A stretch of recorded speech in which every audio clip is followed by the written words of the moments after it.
আমরা আন্দোলন সংগ্রাম করে এই জায়গায় আসছি, আমরা ভেসে আসি নাই। আমাদের দীর্ঘ 17 বছরের ত্যাগ রয়েছে, আমাদের বহু ভাইদের রক্ত রয়েছে। তারা কোথায় ছিল? আমাদের গ্যাস সংকট এখন মারাত্মক আকার ধারণ করেছে, রাস্তাঘাট ভেঙে চুরমার ধ্বংস হয়ে গিয়েছে। বিভিন্ন জায়গায় খোলা ড্রেনেজ আমরা দেখতে পেয়েছি, যেখানে নর্দমার মতো পানি জমে রয়েছে। এর পাশাপাশি আমাদের এখানে জলাবদ্ধতা, দূষণ এবং ট্রাফিক যানজট সহ নানাবিধ সমস্যায় জর্জরিত আমাদের এই পুরান ঢাকার অঞ্চলটি। তো সেই সমস্যাগুলো যেমন আমরা সমাধান করার প্রতিশ্রুতি দিচ্ছি, পাশাপাশি দীর্ঘমেয়াদে আমরা বাংলাদেশে যে সংস্কারগুলো করতে চাই, আমরা স্থায়ীভাবে একটা তত্ত্বাবধায়ক সরকার ব্যবস্থা প্রতিষ্ঠা করে বাংলাদেশে গণতন্ত্রটা স্থায়ীভাবে প্রতিষ্ঠা করতে চাই। এই কথাগুলো আমরা বলেছি এবং বিগত দিনে যে সকল গণহত্যা সংগঠিত হয়েছে, যে সকল গুম খুন হয়েছে, সেগুলোর আমরা সঠিক বিচার করব, সেই প্রতিশ্রুতি আমরা দিচ্ছি। আর আমরা সকলের কাছে হ্যাঁ ভোটের জন্য প্রচারণা চালাচ্ছি। একদিন আগেই কোনো এক দলের একজন প্রার্থী বলেছেন যে ঢাকার শহরের কোনো সিট কাউকে দিব না, এমন একটি ভিডিও ভাইরাল হয়েছে। আসলে এর প্রতিক্রিয়া কি দিবেন? এর প্রতিক্রিয়া বলবো, এটা অত্যন্ত দুঃখজনক যে এই ধরনের একটা মন্তব্য একটা গুরুত্বপূর্ণ ঢাকার একটা গুরুত্বপূর্ণ আসনের একজন প্রার্থী করেছে। আমি বলবো যে এই কথাগুলো তারা এখন একটা হাস্যরসে পরিণত হয়েছে। এই কথাগুলো তারা বলছে কেবলমাত্র তাদের নেতাকর্মীদের উজ্জীবিত রাখার জন্য। আমরা যদি ঘোষণা দেই তাহলে ঢাকা শহরে জামাতের প্রার্থী রাস্তায় নামতে পারবে না, সেটা জামাত হোক বা ইয়েই হোক। কিন্তু আমরা আন্দোলন সংগ্রাম করে এই জায়গায় আসছি, আমরা ভেসে আসি নাই। আমাদের দীর্ঘ 17 বছরের ত্যাগ রয়েছে, আমাদের বহু ভাইদের রক্ত রয়েছে। তারা কোথায় ছিল? তারা তো হঠাৎ করে বের হয়েছে 5 তারিখের পরে, অগাস্টের 24-এর পরে এই গুপ্ত বাহিনী তারা হঠাৎ করে উদয় হয়েছে বেশিরভাগই। এর আগে আমরা দেখেছি তারা ভোরবেলা 6টার সময় যখন রাস্তাঘাটে জনগণ থাকতো না, তারা চুপ করে অন্ধকারে বের হইতো, মিছিল করে তারা চলে যেত। এই ছিল তাদের আন্দোলন সংগ্রাম।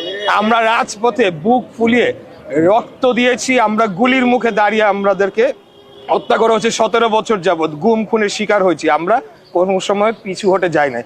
তাই এখন যেটা বলছে, তারাও জানে যে তাদের সব ঢাকা শহরের সবগুলার জামানত বাজেয়াপ্ত হওয়ার সমূহ সম্ভাবনা রয়েছে। এটা তারাও ভালোভাবে জানে। এটা কেবল তাদের নেতা কর্মীদের উৎসাহ জাগানোর জন্য তারা করছে। আর যদি তাদের অন্য কোনো চিন্তা ভাবনা থেকে থাকে তাহলে বলে দেব যে ইলেকশনের অনেক আগেই আমরা তাদেরকে ক্লোজ করে ঢাকা থেকে বিতাড়িত করে দেবো। এটা আমি বলবো। আপনার এই এলাকাটা তো অনেক গুরুত্বপূর্ণ এলাকা, আপনি যে আসনটি যে নির্বাচন করছেন, আসলে এখানে দুর্নীতি, চাঁদাবাজ এই বিষয় নিয়ে কি কাজ করবেন?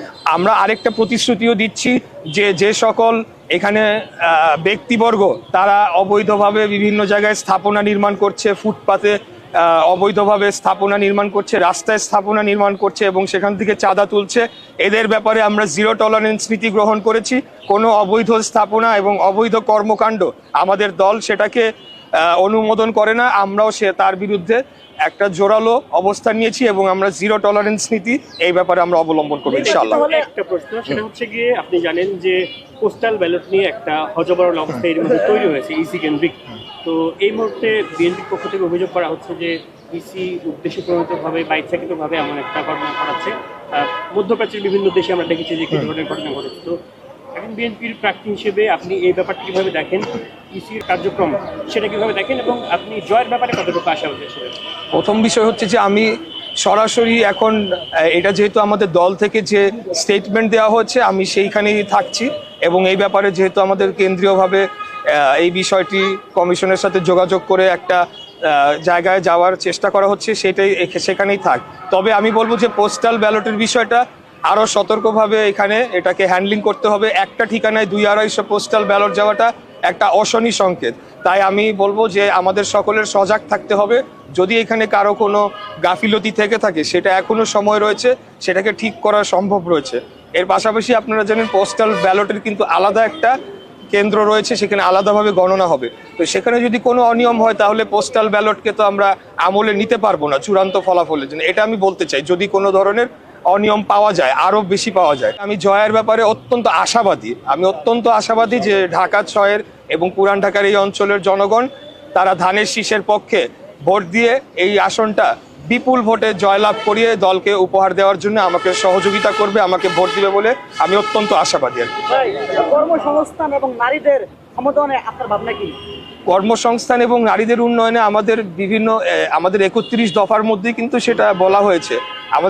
আমরা বলেছি যে আগামী 1 বছরে কতগুলো কর্মসংস্থান আমরা করতে চাই, এবং সেটা কিভাবে আমরা করতে চাই এবং কিভাবে আমরা বিভিন্ন যারা উদ্যোক্তা রয়েছেন, ক্ষুদ্র এবং মাঝারি উদ্যোক্তা, তাদেরকে আরো ফ্যাসিলিটেট করে সেখানে তারাও যাতে কর্মসংস্থান করতে পারে, এই ব্যাপারে আমাদের উদ্যোগ রয়েছে।